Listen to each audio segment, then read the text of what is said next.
So I do not have a clock up and running right now, but I am aware and advised that we are inside 5 minutes to the 5-minute mark. And at the 5-minute mark, that's when the boats can come out on the H1 Unlimited race course. And that is when they will begin what we call the milling period. And that's where they fight for lanes, because it is a fight for lanes format in our H1 Unlimited class. So it's getting close. It's about to happen, race fans. The 2025 115th running of the APBA Gold Cup is about to get underway with some serious heat racing. And there we've got the clock on the screen. We are indeed inside 5 to the 5. We are inside 9 minutes. Inside 9 minutes to the start. I've got Tanner Faust coming over here. He's going to get wired up. And he and I are about to have some fun, because we're going to go 4 times around this 2.5-mile race course with 4 of the fastest boats in the world and our top 4 qualifiers. And you all strapped in over there, Mr. Faust? I sure am. This is going to be a pretty, I mean, okay, I don't want to build it up too much, you know. Low expectations, the key to happiness. It's a sad but true, but man, I got a feeling this race is going to be pretty insane. It could very well be. These guys are all very, very competitive, and we've been talking about, you know, there's just not that much racing left in the season. We have 3 races here to garner points and crown a national high points champion. And so, but the other side of the coin is, as you and I talked earlier, you cannot win the Gold Cup here in Heat 1A, but you can sure lose it if you make a big mistake and tear up your boat. Sure. So if we take a look, some of the boats in here, we got J. Michael Kelly here on the screen right now under the umbrella. New engine. Talking about prop issues earlier. This is an opportunity for him. You know, he'd found some fueling issues in the past. They've replaced that carburetor unit from yesterday to today, so he's looking for some more speed than he showed in qualifying, and potentially sticking it to his teammate, although there are some team orders to survive. Yeah, there are some team orders to survive, and J. Michael Kelly, to our fans, will remember that boat got unfortunately upside down here last year at the Columbia Cup on the first heat of the weekend. Also in this heat, we're going to have our U9. Talking about J. Michael Kelly's teammate, that is Corey Peabody. So we're coming up on 2 minutes to the 5-minute mark, and at the 5-minute mark, those boats will depart the pit area and come out. We will get a shot here of our U9 and Corey Peabody. Now, he has quite the record here. You mentioned that earlier. Yeah, he started driving for Strong Racing. He joined that team in 2020, and since he finished in 7th place, as you're looking at the boat right there, there is the U9 Beacon Plumbing. Corey Peabody, the driver, and you'll get a look here at the young man. And there is Corey, probably one of the most intense guys when he gets behind the wheel. But since 2019, he has never raced and lost on the Columbia River. People out there might be going, well, he didn't win in 2022. No, he did not. But if you remember, he blew his boat over in Madison. He didn't compete that year. So a little bit of an asterisk there. But he has had some great luck here on the Columbia. And both of those boats run for Strong Racing. Now, our other 2 boats, they come from the stables of BWR Racing, that being Bruce Ratchford. Keeping an eye on that clock up there. Things are going to happen very quickly, and then we're going to be out here the race before the race. There is the U27, the Miss Apollo. Dave Vilwalk will drive that one. This is the backup boat, and Dave Vilwalk, backup boat or not, it's looked really good out here for the last couple of days. Dave Vilwalk is the winningest driver in the history of H1 Unlimited. He's got 10 Gold Cups. 10 Gold Cups, and in the short experience I have with this racing, Dave is never disappointed on the build-up to the start. The race to the start is just, he's a master of that, and he seems like he'll go to no end to get that inside line if that's what he's set up to take. If that's what he is set up to take, and that's the other thing, too. You set your boat up maybe for one particular line, and then we're fighting for lanes. Maybe you don't get that lane, then you find yourself in a lane that you're really not geared for, and that doesn't usually work out that well. You're looking at the 4th boat there in our field. It is the U91, the Goodman Real Estate. It is black. It is gold. It is driven by Andrew Tate as we are now inside 5 minutes to the start of our Heat 1A. He's the guy everybody's shooting at, I guess, Tanner. He was a top qualifier. He's our Indiana Governor's Cup champion. Everybody wants to take him down a notch right now. He absolutely has the target on his back, and he made that even more so apparent when he blew everybody out of the water in qualifying with his average speed. Several miles an hour faster than the next taker. So he's definitely got the top speed and will have his eye on a specific lane. Whether that means the outside lane, we're about to find out. So our boats are out on the race course at the 4 minute and 10 second mark. You see up the backstretch there, it is Andrew Tate, and he is right alongside Corey Peabody. Expect to see a lot of that this weekend, and it starts right now with our Heat 1A. For those of you who are new to our sport, and Tanner, we went through our start procedure.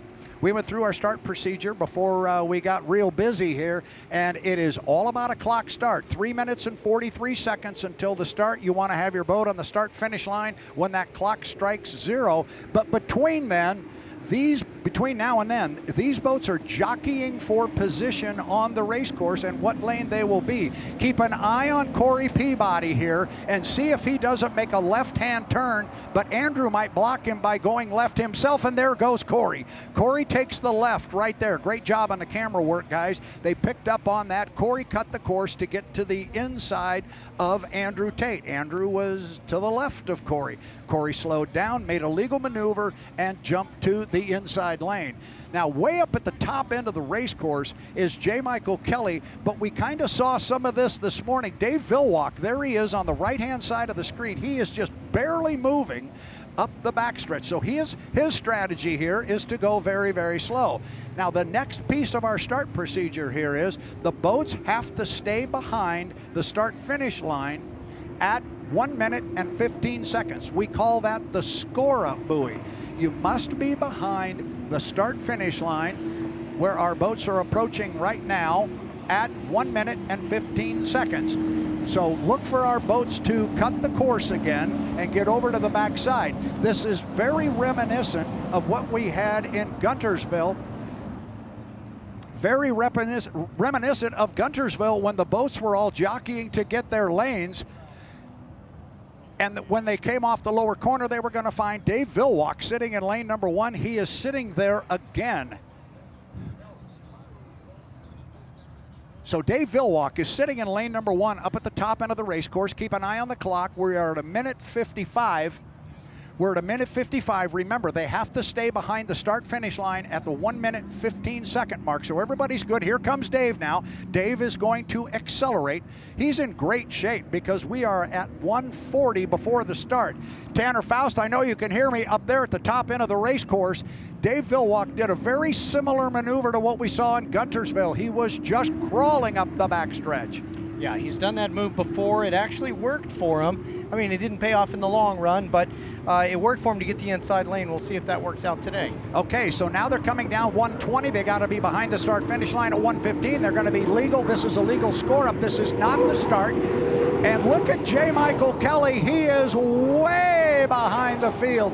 Mike is up at the top end of the race course, so I don't know what Mike is doing. I'm not sure if he is having a problem or not, but unfortunately, J. Michael Kelly is not with our leaders as they go down to the bottom end of the race course.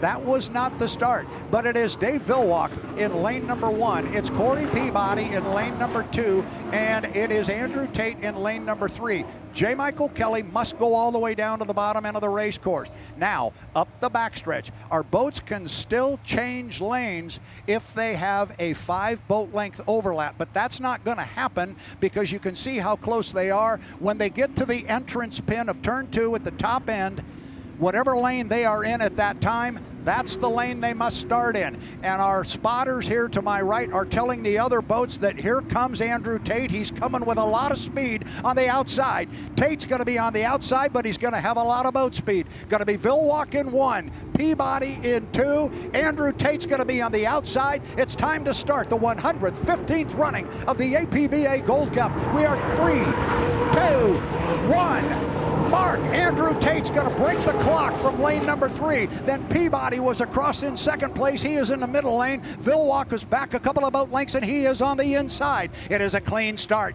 Down to the bottom end of the race course. Who's going to get down there first? It is Peabody. Peabody in lane number 2 is going to have the lead, but I can tell you, Andrew Tate is right with him. Vilwalk is still in the hunt on the inside. And there's Andrew. Andrew and Corey are side by side up the backstretch. Look at them. It looks like one boat there, but it's really 2. Tanner, this is as good as it gets. This is absolutely amazing. On the outside, you can see all the boat lifting from Andrew Tate as he's maximizing the speed there going into the wind, the fastest part of the racetrack, trying to use the speed he had in qualifying. Corey Peabody just won't let it happen. Oh, and Dave's getting wet up there in the corner. Dave could not hold his line through the corner. He went wet going through the rooster tail of Corey Peabody, but he is still going. The race is out front. We're going to put the first one in the books, and remember, we go 4 times around. Peabody, he's got about 4 boat lengths right now on Andrew Tate, and I'll tell you what, Tanner, Corey Peabody is showing a lot of speed. He sure is. We didn't think that we had it in that boat, you know, with Andrew showing his qualifying speed. Not sure what's happening to J. Michael Kelly. It's just unfortunate, but he's making his way around. And, of course, we have Dave still in the running after going through both rooster tails. Yeah, I think you will watch Dave Vilwalk discretion the better part of hour. He'll take those third-place points, but our race is still out front. Corey Peabody, he's only got about 5, maybe 6 boat lengths on Andrew Tate, and Tate is staying right in that right side rear view mirror. This is a good run down the backstretch, and we are on lap number 2 of 4. They're going to incur and come up upon J. Michael Kelly, but J. Michael Kelly, Tanner, is yielding to him. He's going way to the outside. Yeah, he sure is, and Andrew Tate is getting a push, really not as wide as I would have thought. I thought Corey might have driven him a little bit wider there, but it looks like super clean racing here so far. Yeah, it is. It looks really good so far, and right now it is Corey Peabody, and he is opening up a little bit of water on each turn from Andrew Tate. He's moving out a little bit on him, and at some point you're going to wonder, where does Andrew Tate say, all right, you got me in this one. Remember what Tanner and I said, you can't win the Gold Cup here, but you could sure lose it. I'll tell you what, Tate closed down in that lower corner. He got a little bit tighter to Corey. He's back within about 6 boat lengths. This one's still not over, Tanner. This is a good one. No, it sure isn't. He is gaining on the back straightaway. Again, this is into the wind and the fastest part of the course. It's where we've had blowovers and testing. So it's a place that just have to be a little bit careful, but both of them really floating the boat out of the water more than we saw in qualifying even. Corey Peabody sending a bit of a message here that I've got a lot of boat speed here, and if I get inside of you, you're going to have your hands full trying to get around me. Peabody's going to come down. He's going to pick up a white flag, meaning 1 more to go. Tate doesn't want to let him go. He's going to try and stay in that right side mirror. I don't know if he is going to be able to catch him. I think he's actually closer to him, Tanner, than he was the last time, but I think Corey knows right where he is. Well, Corey ran him just a little bit wide on the entrance into this downriver part, and this is as close as Tate has been in a while, like you said. But Tate now is stuck in the ripple of the previous lap. That may back him down coming onto the back straightaway. And you're exactly right, Tanner, and he was stuck in the ripple of that previous lap because Corey ran him right into it.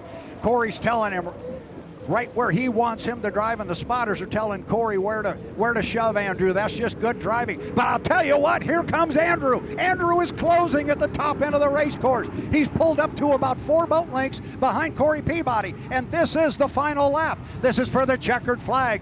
There's Corey. Where is Andrew? There he is. I think he's going to run out of real estate. I think Corey Peabody has got him. Heat 1A of the 2025 APBA Gold Cup will go to Corey Peabody.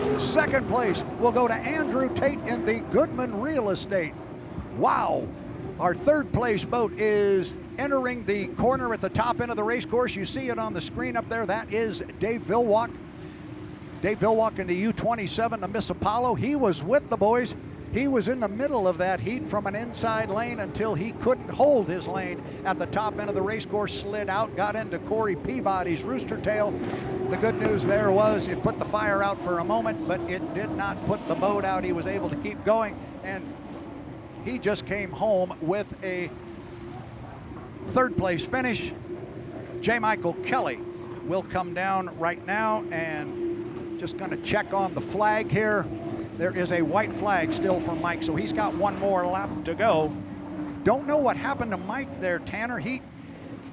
when it came down for the score up, he just wasn't there. He's obviously having some sort of an issue. Yeah, they've been making changes to that boat, and it's not like they can just drop it in the water and test it. You know, they try to dry start it and try to run it, but that's without load when it's sitting on the boat dock, so, or when it's sitting on the trailer. So it's unfortunate. He gets in there, you could tell right off the bat that he knew something was wrong, and that was his race done before it ever started.